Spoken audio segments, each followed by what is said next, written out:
Lazar screams at Rose because she can't find a publisher for The Brilliant Mind, Inc. Peak 22 has done nothing, and creating campaigns with a story hook isn't really paradigm-changing. The publishers think he's an idiot. Why is he saying story hook when he means story? Ads with a story with a story hook? Rose calms Lazar down. She suggests that they should self-publish. The idea silences Lazar. You're right. You're absolutely right. The publishing world isn't ready for my visionary ideas. Dwight sighs and finds it harder and harder to listen to his bullshit. Peak 22 is going nowhere fast. The company is having a hard time finding clients and recruiting with all the rumors of abuse.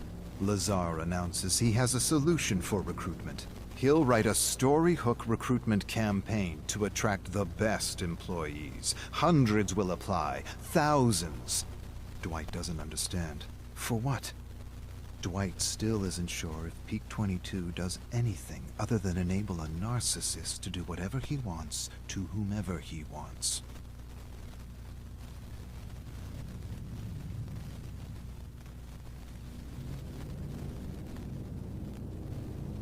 Lazar is spreading rumors about Rose.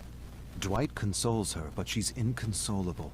She says it's a pattern, his pattern. He discredits, destroys, and demolishes an employee before he fires them. He spreads the rumor he later uses to fire the person. Dwight says she's exaggerating. Rose shakes her head. Lazar's in trouble. He just spent more money on a 1-minute ad campaign for Peak 22 than a Hollywood blockbuster, and his investors want answers. He needs a fall girl, someone to blame for the mismanagement of company funds. Dwight doesn't understand. She explains that Lazar's already left a trail of blood in his wake. The last 3 women in her position were all promoted and fired for Lazar's excesses and stupidities. Lazar has an upcoming meeting with his investors. She will be this year's patsy. Dwight gives her a skeptical look. She shakes her head. You'll see. He spends the money. A woman takes the fall. That's Lazar's idea of equal opportunity.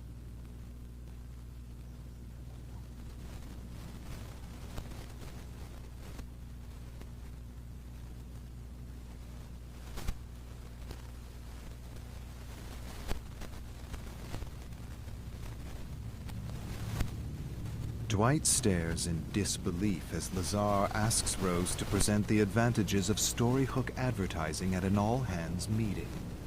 He interrupts her on every slide in front of everyone, then cancels the meeting. He acts as though it's the first time he's seen Rose's deck. He announces Rose has no idea what a story hook is. Everyone leaves the cafeteria feeling bad for her, grumbling that no one knows what he means by story hook or how stupid he is for using a contrived term that just means story. Dwight doesn't understand because she validated every slide in her deck with Lazar. He heard them agree. Before Dwight can talk to her, she is fired and escorted out of Peak 22. Dwight watches his friend, a single mother, walk out.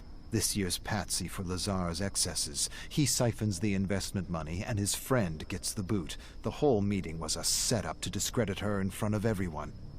Lazar approaches Dwight. Sorry, Dwitch. I know Rose was your manager, but I had to let her go. She wasn't aligned with our company values. Dwight stares at Lazar in mingled shock and horror. What values? He wants to scream at Lazar. He wants to grab his ears and rip them out of his narcissistic head. Instead, he nods and silently prays there is justice in the world. I would have done it. Would have completely done it. Would have got fired though, but I would have done it. Dwight listens in disbelief to stories of Lazar. Real-life horror stories. Stories that defy reason for this day and age. It's a yearly ritual for those who have had the misfortune to work with Lazar. they've all gathered to watch the leaked Peak 22 recruitment video. Dozens of people, each wearing a white Peak 22 t-shirt with a ridiculous Lazar quote they scribbled on with marker. One of them worked with Lazar at a production company where he tried to produce a terrible web series he wrote. It's about an alien computer that takes over the world and controls its inhabitants with a matrix that simulates reality. No one told him he just pitched the premise of a major blockbuster film. She imitates Lazar selling his web series. It's different. It's unique. It's not horror. It's not sci-fi. It's terror. Sheer terror. It's a new genre. It's simulated terror. Lazar believed he had created the next big genre like cosmic horror. The writer shows a book written by Lazar, Simulated Terror, Guidelines for Writers in His New Genre. They all burst out laughing. Dwight laughs so hard it hurts. Who says story hook when they mean story, or simulated terror when they mean sci-fi? The stories of the Naked Emperor continue throughout the night, and Dwight is convinced there is no justice.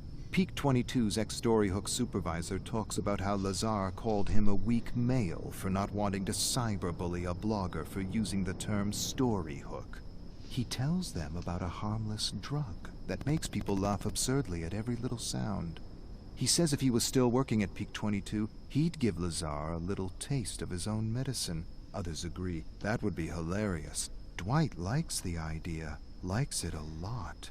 It might be that justice works in mysterious ways. He approaches Max. Tell me more about this harmless drug. Ooh. Spicy. Max hands Dwight a mix of his laughing drug. It will make him giggle and laugh so much he'll piss his pants. Pour it in his coffee right before his meeting, and you'll have a story hook unlike any other for next year's roast. Dwight smiles. He feels his heart pounding his chest. Rose will have justice. Everyone will. Dwight will teach this abuser that sometimes the little guy bites back. Inspired, he asks one of his colleagues to distract Lazar while he spikes his coffee. Another colleague listens to the plan and shakes her head skeptically. She isn't sure. She doesn't like this prank and cautions Dwight to think things through. I've got 2 kids, she says, and the last thing I want is for the investors to close down shop because he hallucinates or hurts someone. Dwight laughs. Don't worry. The most that will happen is he'll act like a donkey. Dwight lifts his chin proudly and reassures her no one will get hurt. He places his hand on her shoulder and feels like the leader he always knew he's been. Nothing bad will happen, or my name isn't Dwight. Alright, let's check out the little clip.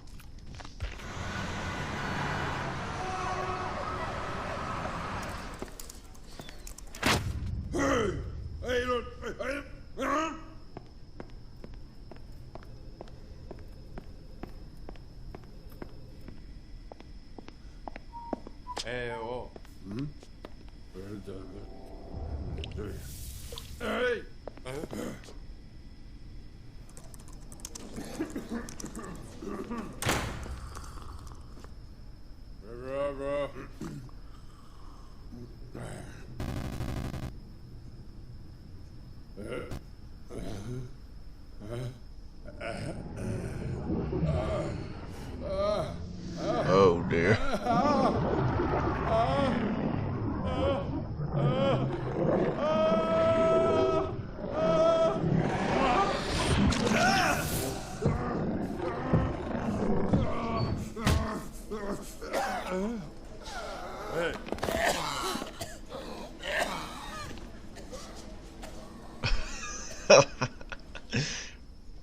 A little bit overkill, isn't it, Dwight?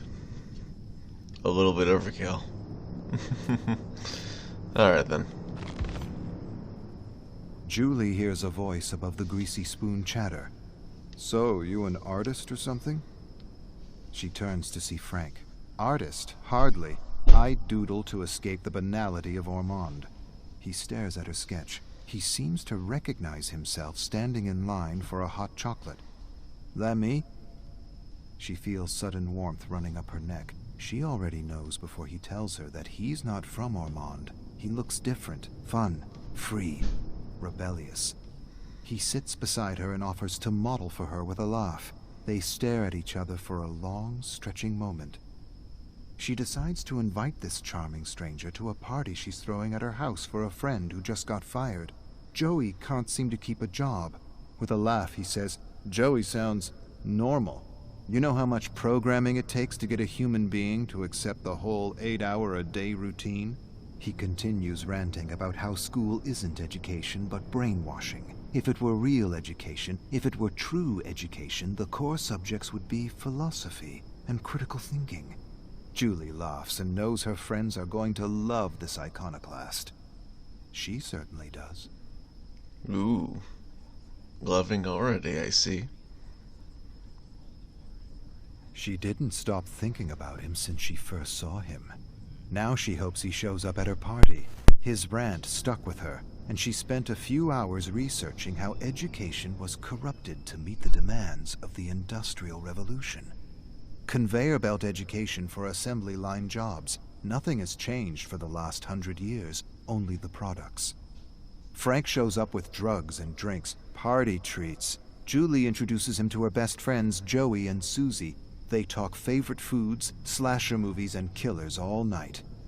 Julie amazes Frank with her profound knowledge of serial killers as she leads him to her bedroom and shows him her scrapbooks filled with pictures and clippings of famous murderers. Everyone leaves or passes out while Julie and Frank discuss murder and mayhem, trying to one-up each other with details and trivia. Julie wins with a story of the abandoned cabin where the soldiers of mayhem hang out, plan, and wreak havoc on the unsuspecting sheep of Ormond. Frank laughs and calls bullshit on the story. No such thing as the soldiers of mayhem. He read enough about Ormond to know that nothing of the sort happened at the resort cabin. Nothing but bad business and bankruptcy. Julie laughs. This story, Frankie, happens in the future. She grabs a black felt marker and writes Soldiers of Mayhem on his white shirt. He smirks. "I like the idea, but I hate the name." Julie shrugs. "It's a work in progress." Interesting. Sorry that got interrupted, but let's just continue on. Julie feels alive with Frank. More than alive, complete. At first she thought he was an iconoclast rebel, but soon realized he just liked to argue and push buttons for fun. He thrilled as much as she did to smash beliefs and watch people unravel. Not just people. Ugly people, he called them. It's the name he gave to those people who need to be right, who always need to be right. They were the easiest to push over the edge. Ormond was full of them, ugly people, entitled preps and politicians who would turn blue in the face if you challenged any of their beliefs. Julie hands Frank a ski mask. He gives her a curious look. "Tonight we all play a game. Whoever steals the most car emblems wins." Frank smirks. "Wins what?" She approaches Frank and whispers, "Whatever the winner wants." Frank quickly puts on his ski mask and rushes into the snow-covered streets of Ormond, searching for cars. Ooh. More than love, more than passion, Julie feels Frank is her spiritual twin. She spent the whole night confiding her darkest desires to him, how she often wondered what it would be like to set fire to the entire town. Frank leans forward and tells her she can do anything she wants. She just has to know what she wants and build an image of herself doing what she wants in her mind. He continues to espouse some weed-induced theory about manipulating the world with thoughts and feelings. The clearer you are about what you want and the more focused you are in imagining it, the faster you rewire the world to your favor. Everyone stares at Frank for a long, dramatic moment. Then they burst out laughing in unison. "Let's all just imagine buckets of money." Frank shakes his head. "Money is dead on its own. Money doesn't inspire the world. Real passion and emotion does. See yourself doing what it is you want to do for the rest of your life with passion. Be clear and focused, and do not waver, and watch the world work in your favor." Another silence. Julie smirks. Frank nods seriously. She closes her eyes and imagines herself and her friends turning Ormond into their personal playpen. She opens her eyes. Oof. Julie and Frank wait for Joey and Susie at the old abandoned cabin. Of course, it had to be the cabin, the only exciting place in Ormond. Julie looks at the place. It needs some love. Joey and Susie are out messing with the sheep of Ormond as usual. They soon enter with a bunch of stop signs and laugh about the accidents they caused. No one dead, but some serious injuries, 6 to be precise. They snap some pictures to capture the moment. Joey then tells them he got a new job at the local hardware store. They all make bets on how long he'll keep this job. Julie appraises the space and has an idea. She'll decorate the walls with the emblems they pulled off the cars of Ormond. Everyone likes the idea. Joey adds he wants to hang the stop signs on the wall. Inspired by the small traffic accidents Joey and Susie engineered, Julie suggests another name for their little gang: the Marauders of Mayhem. Frank shakes his head and his eyebrows frown. Too tough on the tongue. Joey disagrees. I love it. All eyes turn to Susie. She shrugs. I agree with Frank. It's a mouthful. Oof. Alright then. Julie and Susie enter the hardware store. Joey wants them to be quick. The owner will be back in 10 minutes. Frank tells him to stop panicking. They grab supplies for the cabin: paint, brushes, masks. A snow globe captures Frank's eyes. Joey tells him to leave it, says it's his boss's collector globe, the first snow globe for tourists when Ormond became a popular getaway for snowboarders and skiers. Frank scoffs and takes the globe anyway. Julie stares at Joey and shrugs. Whatever. The globe gives her an idea. She grabs a few generic Ormond globes for a personal project. Alright. Stealing, I see. The cabin is almost ready. Some finishing touches required, and Frank and Susie are hitting a few homes for supplies: toasters, pans, cutlery, TV, computer, linen. Anything to make their refuge a little cozier. Julie stays behind refashioning generic Ormond globes with scenes of mayhem. Frank approaches her. Can I have one of those? She hands him a globe with 4 stick figures setting a snowman on fire. He says it should be a real person. Julie feels offended. He didn't see the detail. It is. Frank scrutinizes the globe and sees a stick man embedded in the fake snow. Nice.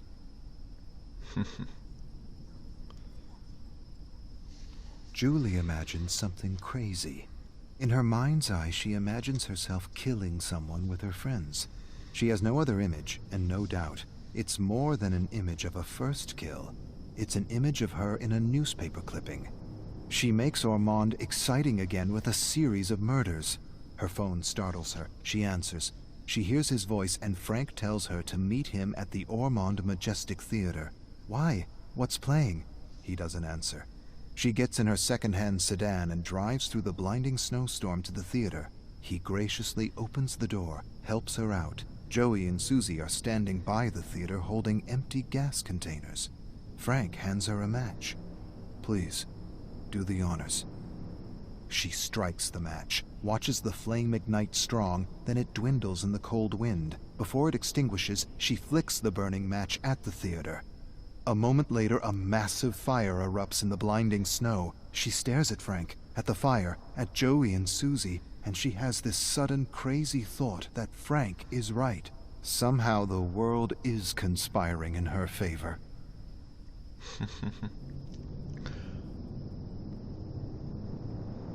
Joey paces the cabin, suggesting names for the group. Susie thinks they need some kind of a costume, like superheroes. Julie laughs. We trying to be famous? Frank shrugs. Why not? Julie shrugs. No one ever got famous with petty theft and arson. Maybe we should do something real. Frank leans forward. What does that mean? Something real. Julie goes quiet for a moment. She's not sure what she's thinking, or if she's thinking at all, but she wants to feel the thrill she's read about in books. She wants to be more than common, more than ordinary, bigger than life. Frank smiles at her and asks if she thinks she could kill someone. She thinks for a moment. I could. Frank raises a skeptical eyebrow. After a moment, he says he probably couldn't really kill someone. Julie teases him. Not even for me? He shakes his head. Not even for you. And you? Would you kill for me? She echoes his bullshit answer. Never. He laughs and echoes her. Not even for me? Not even for you. Aw, little love. Little teenage murderous love. Frank won the bet, and he's collecting. Joey didn't last a month at the new job. The owner accused him of stealing a chocolate bar, and now he paces the cabin hysterical. Of all the things, a chocolate bar he claims he never stole. The injustice of it all. Julie suggests payback. Let's break into the store, get some more supplies, set the whole place on fire to let Ormond feel the wrath of the Legion. Joey freezes when he hears the name. Frank raises a curious eyebrow and then nods approvingly. I like it. I like it a lot. She throws them generic masks. Plain, bland, unimpressive. The only thing we need now is a proper mask. Alright. Let's see what we got here.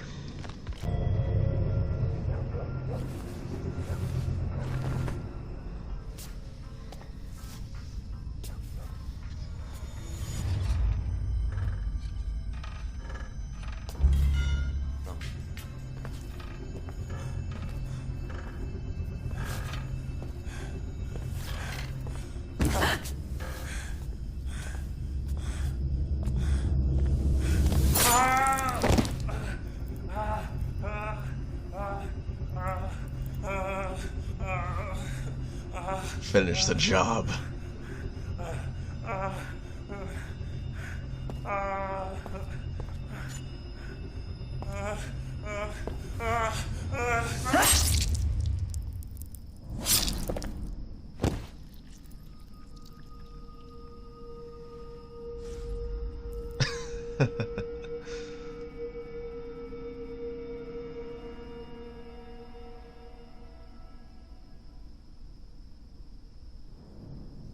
Alright then.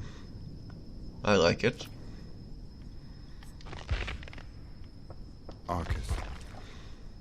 Arcus, 8875. It's always entertaining to watch a survivor try to escape with a femoral artery lacerated. Some victims actually get quite far before shock and cardiac arrest overwhelm them. They fight and struggle for life as if death were final. Perhaps this is the reason the entity wipes the slate clean with every resurrection. The unwavering belief that death is real gives weight and gravitas to the trial, to the experience. Otherwise, survivors won't care, wouldn't run, wouldn't feel. The fear of death is the pulse of life, and believing death is real gives emotion to the experience. It, in other words, feeds the entity. Not in the actual game, though. Especially for like the pro players and all that. I don't feel the fear of death and all that. But lore-wise makes sense, but on to the next one. Arcus, 1118. There's nothing like silence to drive you mad. I stared out into the endless ocean of black fog surrounding me and quickly realized how incredibly small and insignificant we are.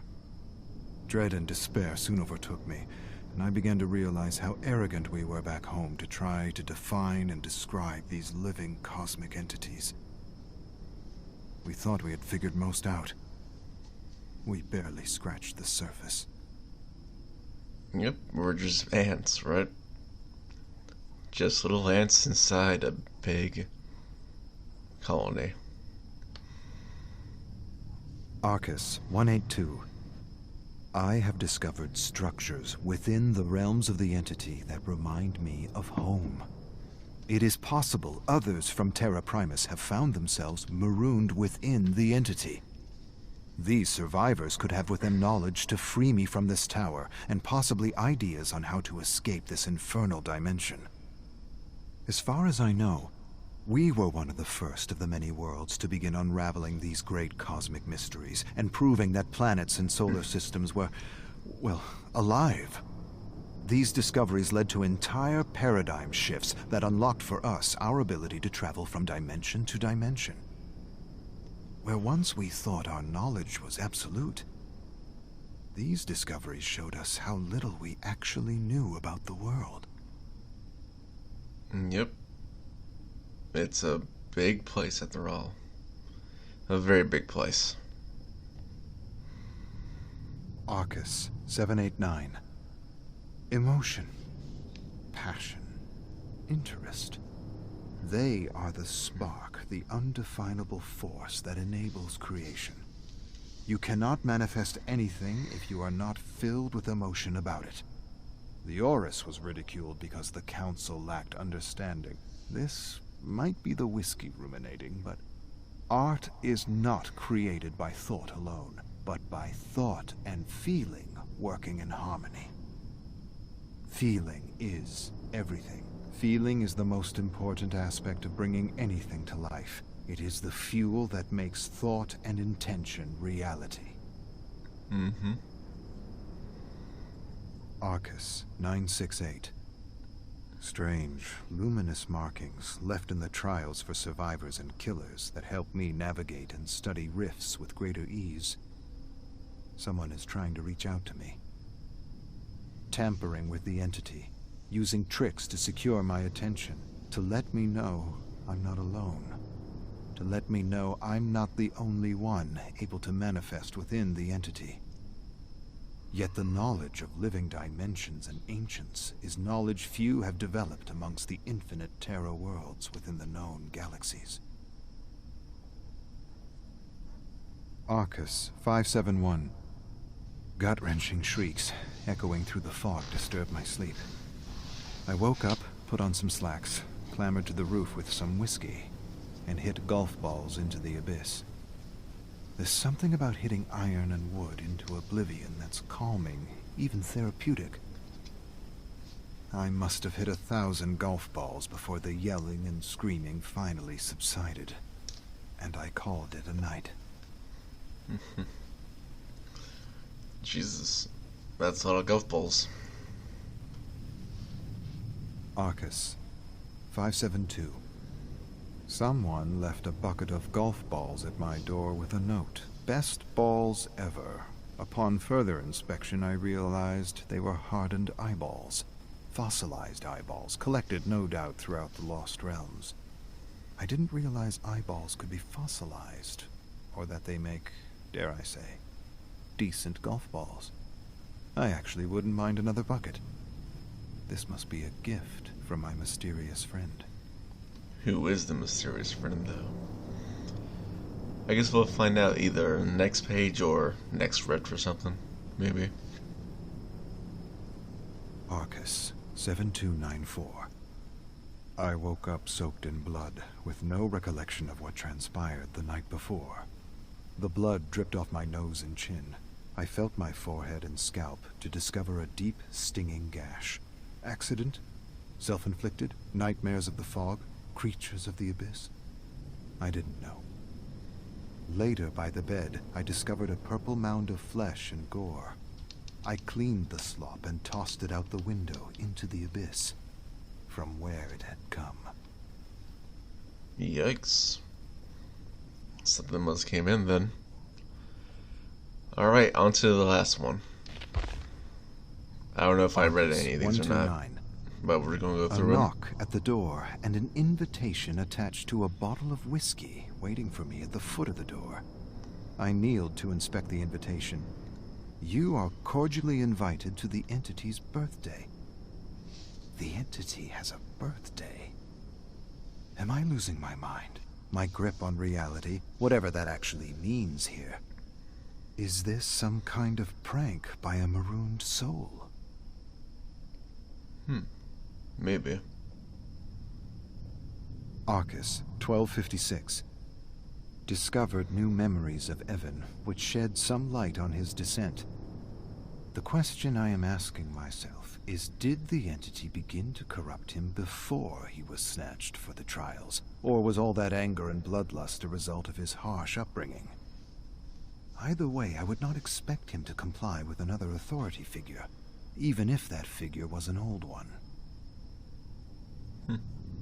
Yikes. Arcus 723. I pity Dwight. It's as though every action he takes brings the opposite of what he intends. Trying to help his fellow employees from an abuser, he ends up shutting down the entire operation, leaving many in a far worse situation than they were ever in. Granted, spiking a narcissist's drink and watching him unravel was worth the price of admission. The many memories of survivors struggling with narcissists have led me to the conclusion that there are only 3 possibilities when relating to a narcissist: enable them, run away from them, or destroy them. But beware, narcissists take everyone with them when they go down. Oof. Yikes. Oh, alright then. That's all of the stories told for this rift. Well, the rift that closed, but you know what I mean. The tome. Anyways guys, thank you for watching this video. If you all did enjoy this video and want to see more Dead by Daylight, please let me know by leaving a like and a comment. And if you are new, please do subscribe and turn on notifications so you never miss out on a video. Anyways guys, thank you for watching. Hope you have a good day, and I will talk to you later. Goodbye everyone.